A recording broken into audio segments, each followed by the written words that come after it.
Hello, class. Good day. And today we'll be discussing research misconduct as part of your module 3.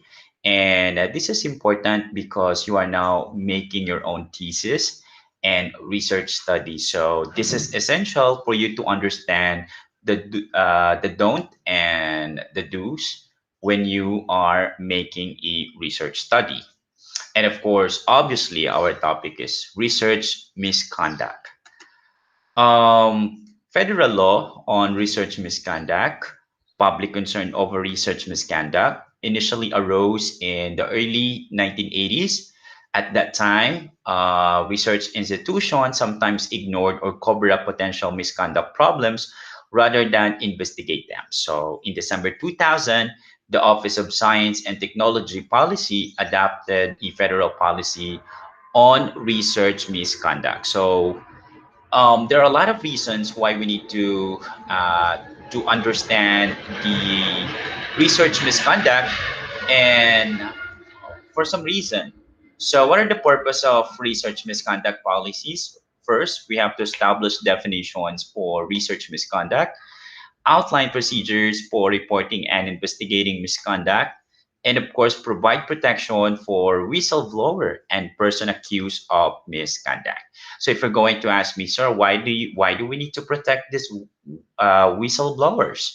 Remember, class, in any company class, we have to protect those person who actually the eye of the company. For example, if you see something that is not doing good, not literally in work, but if you think there is something fraudulent happening in your company, then might probably uh, inform your boss or your employer just to make sure that your work will not, or your company will not put at risk. Do not jeopardize your work because of tolerating them or ignoring them. Okay. So what is the research misconduct? What is this all about? So the Department of Health and Human Service defines research misconduct as fabrication, falsification, or plagiarism in proposing, performing, or reviewing research results. So I highlighted that because that is very important. We have to explain what are the differences among uh, among of this or between of this. Okay, so publication is making up result in a recording or reporting them. Okay, so you're making up results. Falsification is manipulation of research materials, equipment, or process, or changing or omitting results such that the research is not accurately represented in the recording.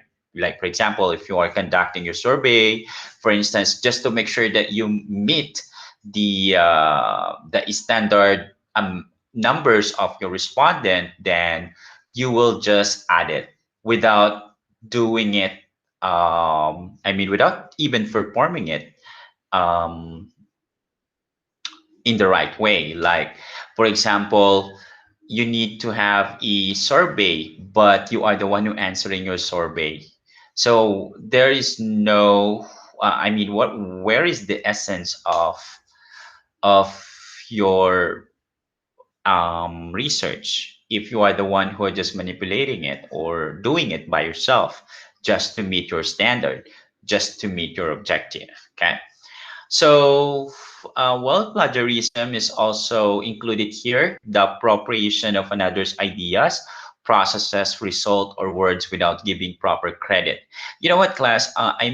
Is it okay that you are copying other ideas if that ideas is applicable and has a relevance to your title or to your research study? Then go for it, but don't forget to give a proper credit to the one who owns that ideas, because obviously if you're not doing it, then it's a form of stealing. It's cheating, right? So might as well credit that person. So criteria for research misconduct represent a significant departure from accepted practices, has been committed intentionally or knowingly or recklessly, and can be proven by a preponderance of evidence. So it is not misconduct if you are honest and intentional error. So we're just human being, class. We commit mistake, but of course that mistake, make sure it's an honest mistake, like unintentional. You are not totally aware of that mistake, right? So that is not misconduct. Misconduct only defined if you are intentionally do it. And that's your objective, your purpose. You have totally aware, and you intentionally commit mistake or manipulating data or things like that. So those are the example of misconduct. So, scientific misconduct, how prevalent is fraud? That's a $1 million question, right? So, how often does scientific misconduct occur? There seems to be no consensus on the answer, although a range of estimates were presented at the conference called last month by a key federal watchdog agency to announce a 1 million grants program to investigate the prevalence of fraud, data publication, plagiarism, and other questionable practices in science. So, the 9-year-old Office of Research Integrity hopes to support studies gauging the frequency of misconduct and assessing effort to raise ethical standards. Okay, so speaking of fraud, I totally understand that there's a lot of fraudsters scattered, not just in the field of science, but of course in any company and in any agency. There are people who attempted to be or choose to be a fraudster. And what is the message of this to us? It only means that they are existing, and they are doing it to manipulate any data for their own interest, for their own self interest. Okay. And the message for this to us, class, is you as a student, you have to be careful. Start doing your thesis systematically, and you have to follow the certain objective or plan that you have, which you think can help you to shape and align your ideas in that particular study, or to come out what would be the best result in so many questions in your mind, based on your title, based on the title of your thesis, okay, or your research study, right? So, having said of misconduct, class, stop making, stop being lenient, like you wanted to copy just because you wanted to impress and make your life easier. So that's not the attitude of your researcher. Okay. So Department of Health and Human Services received 267 reports of research misconduct on 2004, and of course 50% increase from 2003. And there were also 25% of closed cases involved research misconduct. Again, what is not is an honest error or differences of opinion. So this kind of reports telling us that they were alive, they were existing, and who might knows that you know those persons, or who might knows that you are not aware you're doing it. That's why we need to understand this misconduct. Okay. So ORI, in 2007 annual report. So in 2007, ORI opened 14 new cases and closed 28 cases. Of the 28 cases closed by ORI, 10 cases resulted in sustained findings of research misconduct and PHS administrative actions against the respondent. So remember, class, there are also certain company who has a position who actually doing it, right? As you can see for so many government agencies, that we experienced before, well, aside from corrupt, they're trying to what redirect, not totally redirect, but trying to falsify the evidences or trying to cover what is really happening inside that government agencies. And so, departments were imposed in 7 of the 10 cases that resulted in research misconduct findings, one for life, two for 5 years, and four for 3 years. So, this is a what we call sanction. PHS administrative actions imposed in the remaining cases were 1 to 4 years supervisory period, 2 to 3 years supervisory periods, and a 3 year certification period. 35% of our eyes closed cases in 2007 resulted in PHS misconduct.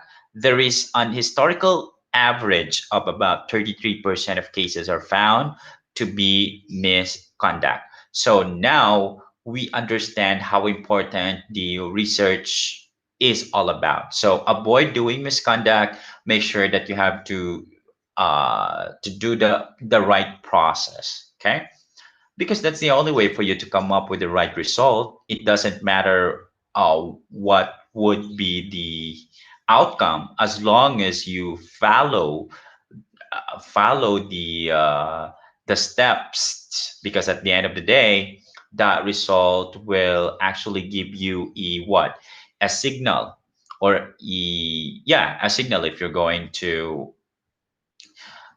change your concept, or maybe there was something wrong with what that particular result, and then you have to make any changes, okay, afterwards.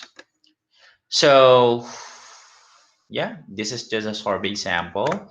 ORI recommendations class. This is actually very good recommendation in any research agencies or any company who are doing this kind of research study. um, First, we have to adopt zero tolerance, meaning it doesn't really matter what your position is.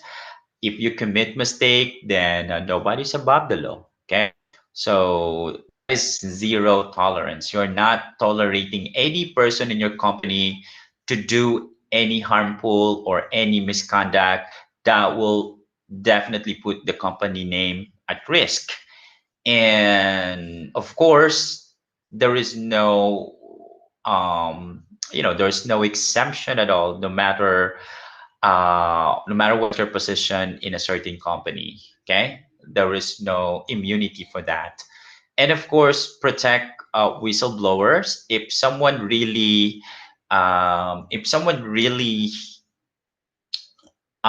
giving you an information that there is something happening inside the company that is beyond and against the law, or maybe a fraudster, then you have to protect these whistleblowers, because they were the eye. They are the extended eye, diba, to your company. So clarify how to report. You have to clarify them, the process of how to do a report. Are you protected or things like that? Train the mentors. Of course, you have to train the mentors and explain them their duties and responsibilities and their obligations to the company. Make sure that they understand their position, and of course, learn them the ethical behavior. Okay, how to become a model, or understand them what would be the culture that um, you are trying to portray in that certain company. Okay, so we also have here the top 10 poor behaviors. So number one is falsifying or cooking research data. So we already discussed what is falsifying. And number two, ignoring major aspect of human subject requirements. Number three, not properly disclosing involvement in firms whose products are based on one's own research. So you have to avoid this poor behaviors. You want your life easier.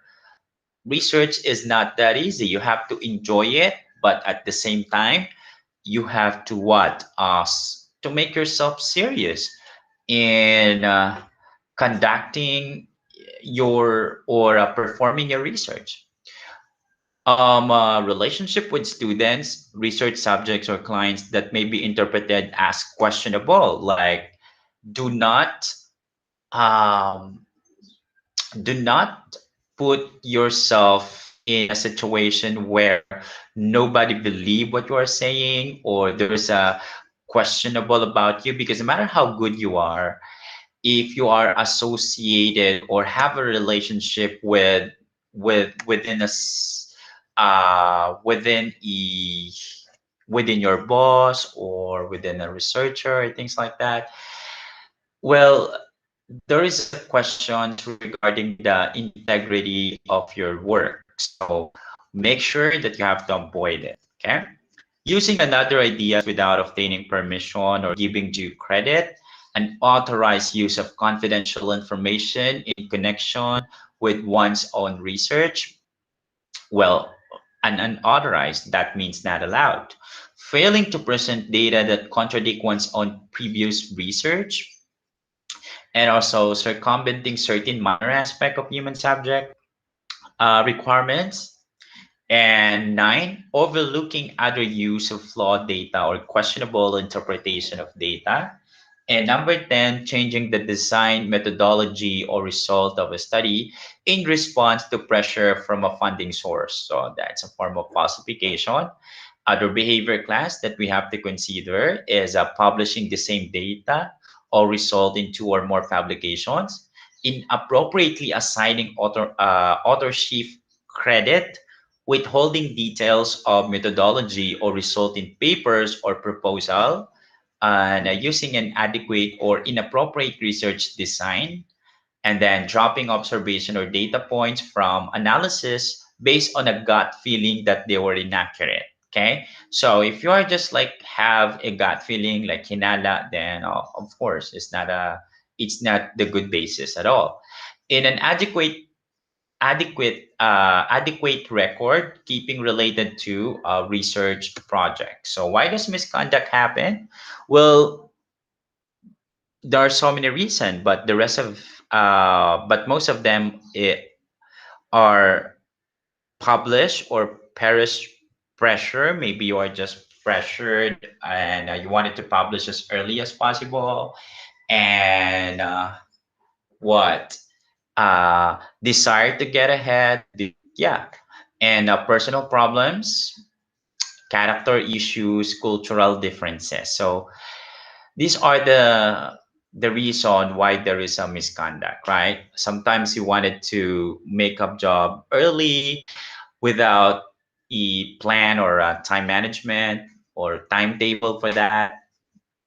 So there is no what do you call this one?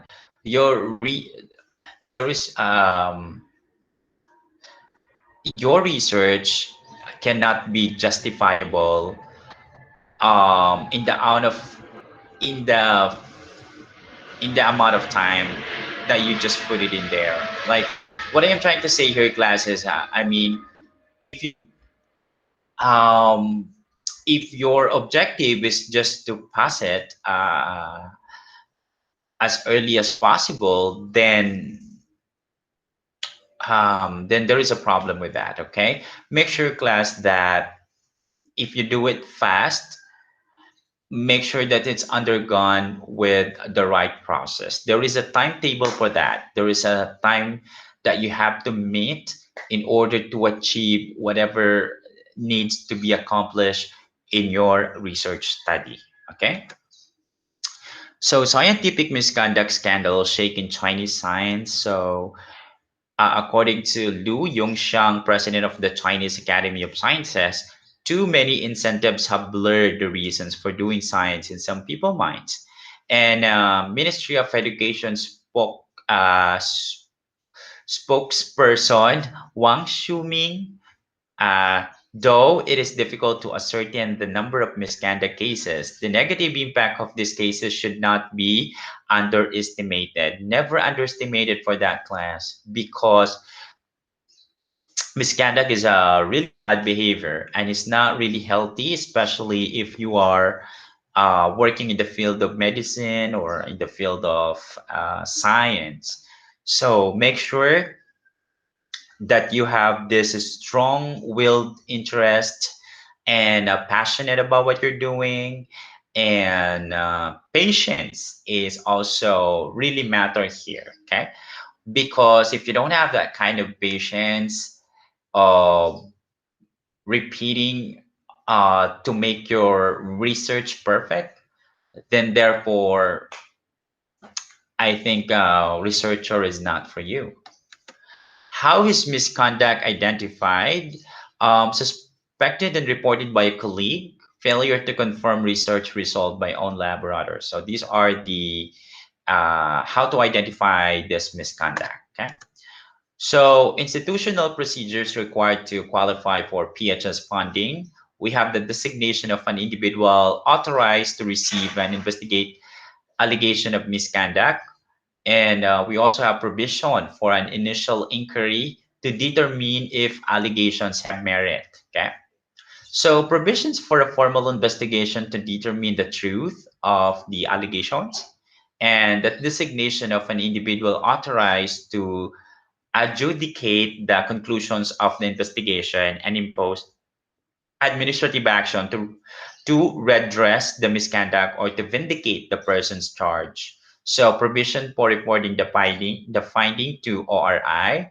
So these are the procedures or required, no, before you give a sanction to a person who committed misconduct. And of course, there is a process that you have to go with. Okay. Investigation process, of course, allegations reported to and assessed by RIO. So RIO reviews allegations, sequesters research records, and if credible, forwards to inquiry committee. So they are the one who trying to scrutinize your or validating the uh, the misconduct or the mistakes that you committed um, when it comes to research study. Okay. So inquiry report is made and if investigation is substantiated, records are forwarded to the investigation committee. Initial draft review by RIO and DO provost and final report sent to all parties, complainant, and then institutional decision and administrative action after that. So there are a process, meaning if someone, like for example, you have a whistleblower and this whistleblower trying to expose your wrongdoing in a certain company, so not right away they will cut you, or I mean not right away that the authority will cut you. Or make sure that there is a process.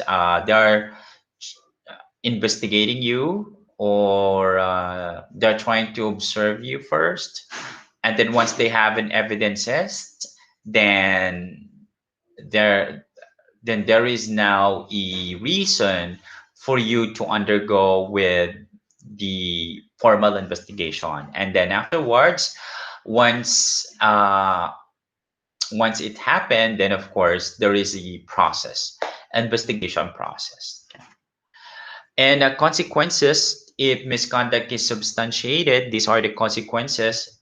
Like, for example, they found it guilty and they found it like you intentionally manipulating any results of your research, then the consequences for that is, of course, withdrawal or correction of all pending and published papers and abstracts affected by the misconduct, reprimand, removal from project, rank, and salary reduction, dismissal. So it can happen to you. Restitution of funds to the granting agency, ineligibility to apply for federal grants for a year. So these are the things that you have to think of first, right? Because there's a lot of benefits that might gone when you committed this kind of misconduct. So if I were you, make sure that you have to love what you're doing, and before you enter in a certain company and you do your they're trying to reprimand or trying to uh, give you a task to do a research, make sure that you have to undergo with the right process. Okay. So scientists behaving badly, according to Brian C. Martinson, Melissa S. Anderson, and Raymond D. Rees, to protect the integrity of science, we must look beyond falsification, fabrications, and plagiarism to a wider range of questionable research practices. You know what, class, especially in the field of science, which is very dangerous and very risky. So, if you notice, class, we have a pandemic right now, and we have this coronavirus. And of course, a lot of a company in the field of medicine, they're trying to what conduct a research on how to fight COVID-19, and the only thing they can see is vaccine. And we are not totally aware what are the chemical content, or what are the composition of vaccine. We don't know. So that's why it's very important, class, that there is a lab of what you're doing. Remember, a lot of people life might put at risk if they inject it to your body. And diba? So make sure that you are totally loyal and trustworthy. And of course, we have a series of agencies who also double check if you follow this standard when it comes to medicine. Like, for example, these uh, not just the medicine but the food as well. Like, for example, if it's approved by BFAD, this type of agencies are trying to validate, recheck, and confirming that this product undergo with the standard. Okay. And with the right procedure. So in there, we can assure that it is safe and effective. But how about if we're not aware something that is like a fraudster that making their own medicine, but it's not totally go with the right process. So there is a problem with that, right? All right. So responsible research conduct, the Office of Research Integrity, which is the ORI. If you're going to ask me what this ORI means, define research integrity as adherence to rules, regulation, guidelines, and commonly accepted professional code of, or norms. So, research integrity is essential to ensure the reliability of research result and to preserve public support for research. This is so important. Remember, because there's a lot of research agencies funded by government or non-government agencies, but of course, we have this research integrity. It must and it should. Okay. So these are the information sources that I have. If you have any questions, let's talk about it next meeting. And just park your question yet. So I know you have a lot of questions. But anyway, thank you for your time. And I hope you learned something. So goodbye.